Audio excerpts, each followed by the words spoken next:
Have you ever felt lost in a sea of pain, wondering if anyone even sees you?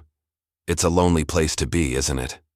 You might cry out and feel like your voice is just echoing in an empty room.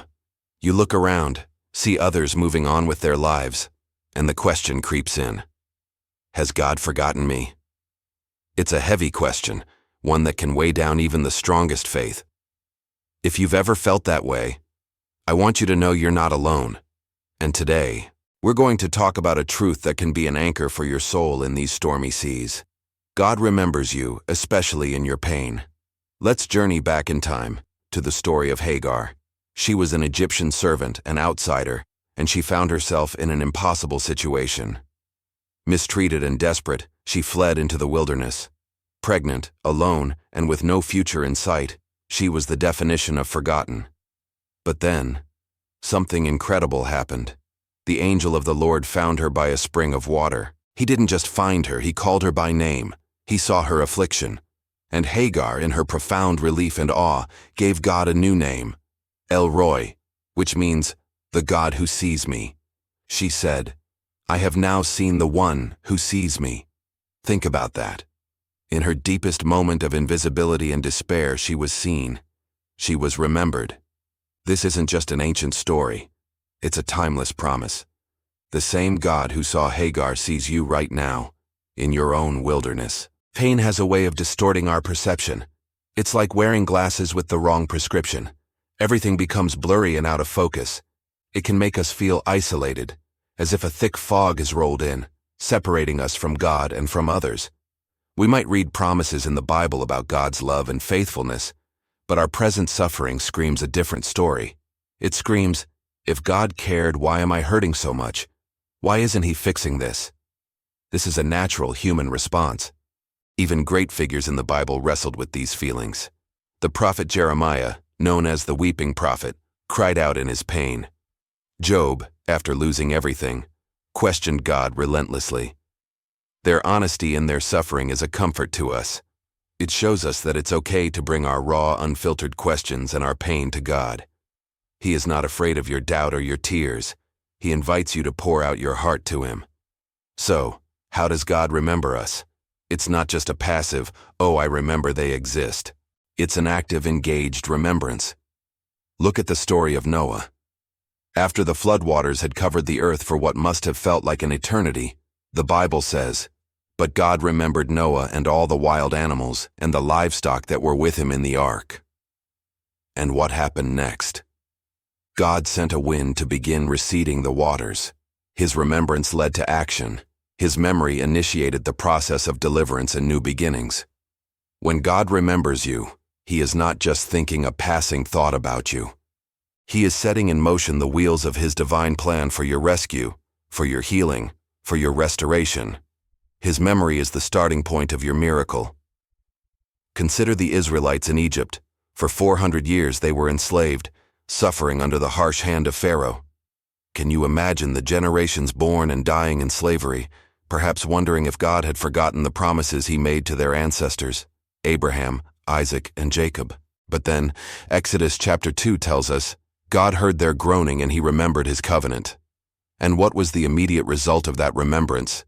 He called a man named Moses from a burning bush and said, I have indeed seen the misery of my people, so I have come down to rescue them. God's remembrance is always tied to his redemptive action. He sees, he hears, he remembers, and he acts. Your pain has an expiration date because the God who remembers you is a God who rescues. But sometimes, deliverance doesn't come in the way we expect or as quickly as we hope. What about the pain that lingers, the chronic illness, the long-term grief, the unresolved conflict? Does God's remembrance look different then?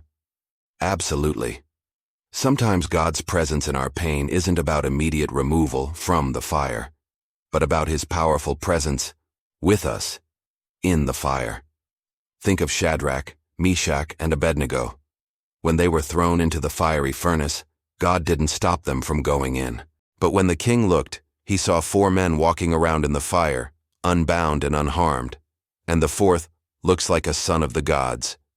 Jesus was in the furnace with them.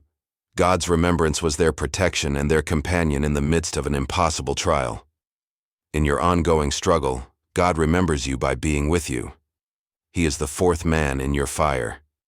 His presence doesn't numb the pain, but it gives you the strength to endure it and promises that you will not be consumed by it. This is where the cross becomes our ultimate focus. If you ever, for a single moment, doubt if God understands or remembers your pain, look to the cross. On that cross, Jesus, the Son of God, experienced the ultimate pain, physical agony, emotional desolation, and spiritual separation. He cried out, my God, why have you forsaken me?" He entered into the deepest human experience of feeling forgotten by God. Why? So that you would never have to be. He took our separation upon himself so that we could be assured of God's constant presence. The cross is God's eternal declaration that he not only sees your pain, he has entered into it. He understands. The empty tomb is his promise that suffering and death do not have the final word. Because he lives, you can face tomorrow. So, what can we do when we feel forgotten? First, be like Hagar and the psalmists. Cry out to God. Tell him exactly how you feel. Don't edit your prayers. He can handle your honesty. Your cry is not a sign of a lack of faith. It is an act of faith because you are turning to God, not away from him. Second, anchor yourself in his promises. When your feelings tell you you're alone, let his word tell you the truth. Isaiah 49 says, "Can a mother forget the baby at her breast? Though she may forget, I will not forget you. See, I have engraved you on the palms of my hands. Your name, your story, your pain. It's engraved on his hands. You are a permanent fixture in his mind and on his heart." That's not just a poetic image. It's a covenant promise sealed by the scars on the hands of Jesus. And finally, look for El Roi, the God who sees, in your daily life. He may not show up in a burning bush, but he shows up. He shows up in the friend who texts you at just the right moment. He shows up in a song that lifts your spirit. He shows up in a moment of peace that you can't explain. He shows up in the strength you didn't know you had to get through one more day. These are not coincidences. They are fingerprints of a God who remembers you. They are whispers from heaven saying, "I'm still here. I see you. I have not forgotten." Your pain is real, and your struggle is valid. But it is not the end of your story. The God of Hagar, Noah, and the Israelites is your God. The God who walked with men in the fire and hung on a cross for you is remembering you right now. Not with pity, but with a purpose. He is working all things, even this painful thing, together for your good. Hold on to that truth. Let it be the light that guides you through the darkness. You are seen, you are loved, and you are remembered. Thank you so much for spending this time with me. If this message resonated with you, please consider liking this video and subscribing to the channel for more content that I hope will encourage you on your journey. May you feel the tangible presence of the God who sees you this week.